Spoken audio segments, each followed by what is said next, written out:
Good morning, student. We are going to do the continuation of the previous chapter, that is chapter 2. And here in this today's topic, we are going to learn about types of languages, that is machine language, assembly language, and high level language. Machine language is a kind of a language where all the numbers or the instructions are given in the form of binary numbers. And you know what is a binary number? A binary number are the two digits, that is zeros and ones, in the sense that all the instruction that we write, that whatever programs we are writing it in the computer, it will be in the form of zeros and ones. So those instructions are called as machine code. Now this is about the machine language. Next is assembly language. The assembly language, the symbols are written in the form of mnemonic code. So what is a mnemonic code? Then the program has to be written in a symbolic operation. Now if you see this example, it is given here, that is add ax bx. Now these two are called as register.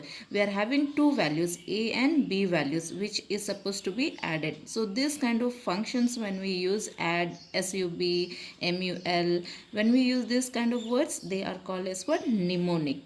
Now in order to form a assembly language, you have to understand this diagram here. Now assembly language code, the program, this is an assembly language program. Okay, now this has to be translated using an assembler. Assembler is what? It is a program that translates the assembly language to a machine language code.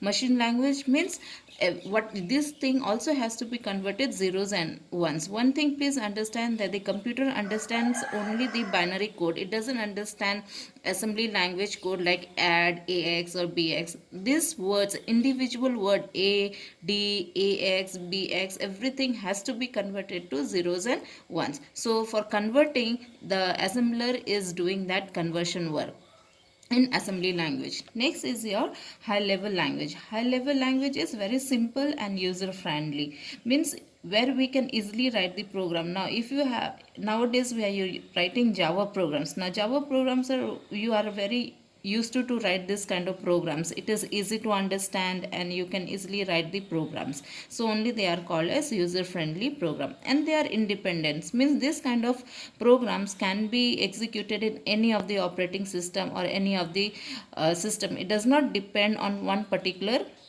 operating system. In whichever operating system you wanted to install these languages, you can install and you can run the program. So there are different types of high level languages we have, that is C, C++, Java, etc. There are so many of them, they are there. Now you see the example that is given here the example is given as to find the simple interest. The formula is given. Now this is a simple mathematical formula that we have it in maths. Now the same formula you can use it in the instruction, in the program, in the Java program, where you can run the program. And the instruction that we write, the program that we write in high level languages are called as source code. Now in this high level languages, there are two translators that is used. One is interpreter and the one is compiler. Now what is an interpreter? In interpreter, the translation of the source code is done line by line. Okay, and now here the high level language code translate using an interpreter, and then that is converted to machine language, and this is specially done how? Line by line. This is the main differentiation. Next is compiler. Now after writing the complete program, we click on compiler. Now what is the function of the compiler? To translate the complete program at once. Okay, it will not go line by line, but it will completely compile everything at once. So this two interpreter or these two translators are done together in high level language, like how in Java we do. So in other programming languages, that is not there. If any one code is if you miss out with any one of the number, you have to again delete that and then rewrite the coding. That is the problem that we face in machine language, in assembly language. But in high level languages, this is the advantage, because the interpreter and compiler, they do their work side by side. So it is easy to find it out what is the error and where is the error located. So it is easier for the user to compile the program and run and execute the program. So the note is given. Please write down the notes that I'm going to send you. Please copy all the notes that is given in the video.